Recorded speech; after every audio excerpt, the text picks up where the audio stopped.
He was told he'd be playing a god.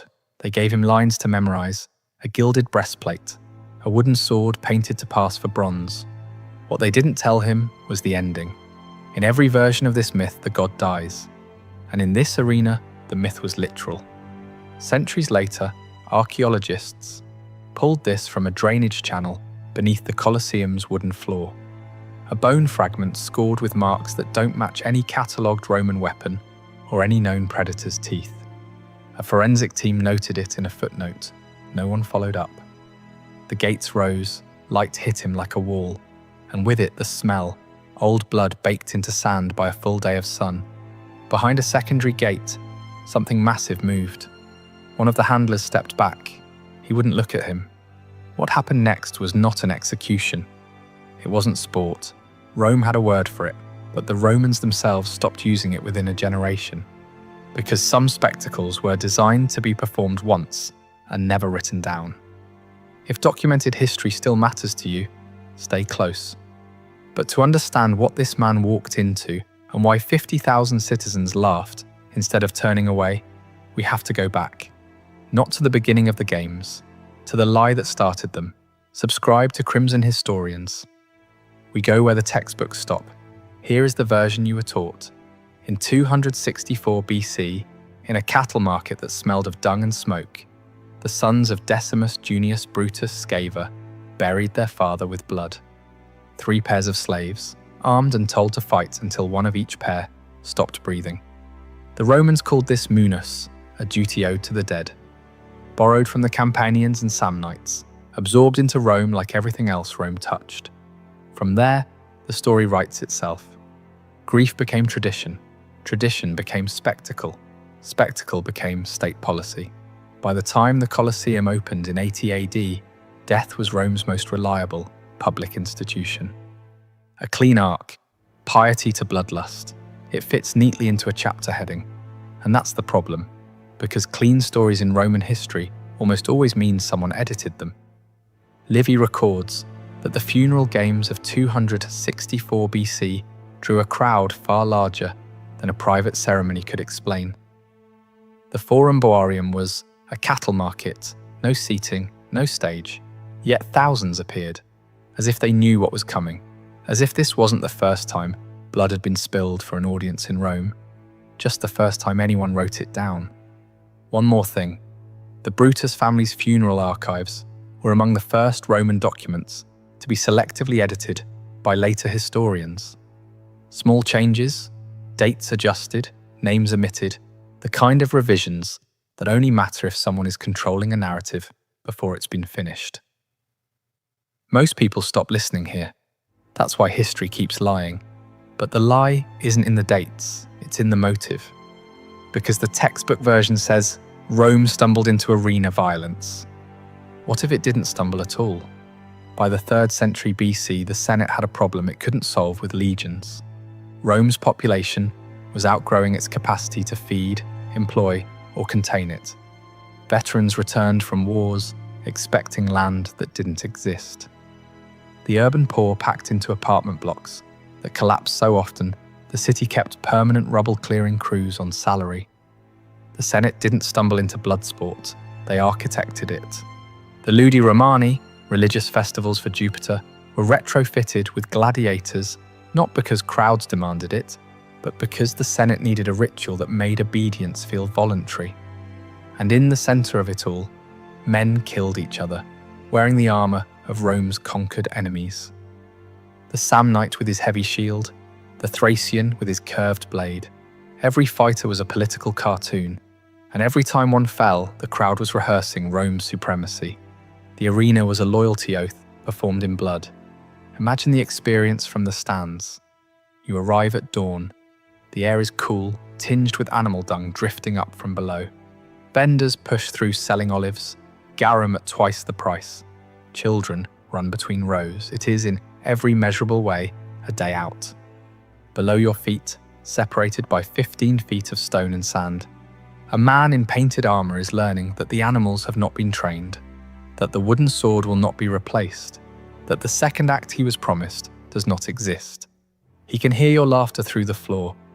This is no longer about what happened. It's about why it was allowed. And the answer is worse than cruelty. The answer is that nobody in those stands thought they were doing anything wrong. The system was designed so that participation felt like patriotism. The violence wasn't hidden, it was celebrated. And that is not a society losing control. That is a society functioning exactly as intended. When Emperor Titus opened the Colosseum in 80 AD, the inaugural festival lasted 100 days. Ancient sources claim 9,000 animals were killed. The number appears in multiple accounts. Historians repeat it dutifully. Nobody stops to do the math. The Colosseum's hypogeum could hold roughly 200 animals at capacity. 9,000 across 100 days means constant resupply. Caravans arriving before dawn, ships docking with caged beasts from 3 continents, an entire logistics operation running beneath the spectacle, invisible to the crowd, essential to the show. The games weren't events, they were supply chains. Pliny the Elder noted that animals common in certain regions a generation earlier were becoming impossible to find. North African lions, Atlas bears, hippopotami from the Upper Nile. He treated this as curiosity. Modern biologists recognize the signature of systematic ecological collapse driven by a single consumer. The arena didn't just kill animals, it emptied landscapes, and the scarcity was useful. Every year, the beast grew rarer, the cost rose. Every year, the cost rose, only the wealthiest could afford to stage hunts. Extinction was profitable. But the animals were only the visible cost. The supply chain that moved 10,000 beasts also moved people. Prisoners, condemned men and women catalogued and transported with the same precision as the lions they'd eventually face. And what happened to those people underground is something Rome worked hard to ensure nobody wrote down. The gladiatorial system was not what most people imagine. It was a regulated industry. Training schools called ludi operated across the empire. The largest, the Ludus Magnus in Rome, connected to the Colosseum by underground tunnel. Inside, gladiators followed strict dietary regimens. Physicians developed surgical techniques on arena fighters decades before those methods reached civilian medicine. Bone fragments from gladiatorial barracks at Ephesus show advanced cranial surgery. The same empire that built elaborate systems for killing these men invested heavily in keeping them alive. Not compassion, accounting. A trained gladiator was worth more than a Roman house. The care was real. The motive was profit. And the profit depended on the men being healthy enough to die spectacularly when their number was called. But not every fighter was an investment. The system created a category called the Noxii, the condemned. No training, no real armor, no chance. They were prisoners, deserters, people captured in the wrong war, given wooden shields and blunted swords, and placed opposite trained killers or starved animals. The system needed them, not as fighters. As contrast, their terror made the gladiators' courage legible. Their helplessness made the crowd's cheers feel earned. Manufactured victims, built into the architecture of the spectacle as deliberately as the trapdoors in the floor. And then there were the gladiatrices, female fighters. Roman literary sources mention them with contempt. Juvenal mocked them. Domitian staged fights between women and dwarfs as novelties. The written record treats them as jokes. The physical evidence says something different. A gladiatrix burial in Southwark, London, with grave goods consistent with a professional fighter. An alabaster relief from Halicarnassus depicting 2 women, Amazon and Achillea, in full gladiatorial equipment, not costumes, professional gear. The literary sources mock them. The archaeology says they were common.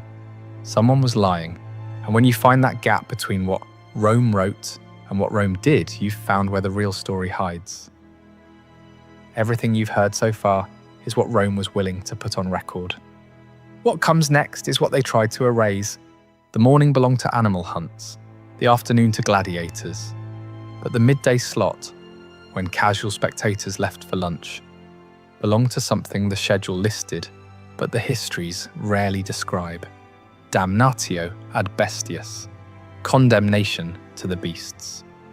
The midday executions were not filler. They were the main event for a different audience. The senators and elites who stayed through the heat were watching a curated catalogue of consequences organised by crime. Deserters mauled by wolves, forgers had their hands crushed before the beasts were released, arsonists burned. Each death was a category. Each category was a warning aimed not at the poor in the upper tiers, but at the powerful in the front rows. And the cruelty demanded artistry. The condemned didn't just die, they died inside stories. A man convicted of arson was cast as Hercules, strapped into a tunica molesta, a shirt soaked in pitch, and set ablaze while a narrator described the myth of Hercules, consumed by the poisoned shirt of Nessus. The fire was real, the screams were real, but the structure of the myth gave the audience permission to watch. He wasn't a person anymore, he was a character. Characters are supposed to suffer. A thief was dressed as Orpheus, given a lyre, and pushed into the arena with animals starved for days. In the myth, beasts sit in awe of the music. In the arena, the lyre played for 11 seconds. The poet Martial, who attended, noted that the bear was unimpressed. The worst was the reenactment of Pasiphae, the queen cursed to desire a bull. A condemned person was placed inside a wooden contraption and a bull released. What followed was the deliberate fusion of sexual violence, mythology, and public humiliation, performed for an audience trained to interpret suffering as narrative. Seneca attended the midday executions once. He wrote that he left more cruel, more inhuman than when he entered. But the detail that matters is what he saw in the crowd: educated, literate citizens sitting through systematic torture and feeling nothing. Not excitement, not disgust, nothing. The arena had normalized the unthinkable so completely that cruelty no longer registered. It was just the midday slot. If stories like this disappear, we don't evolve, we repeat.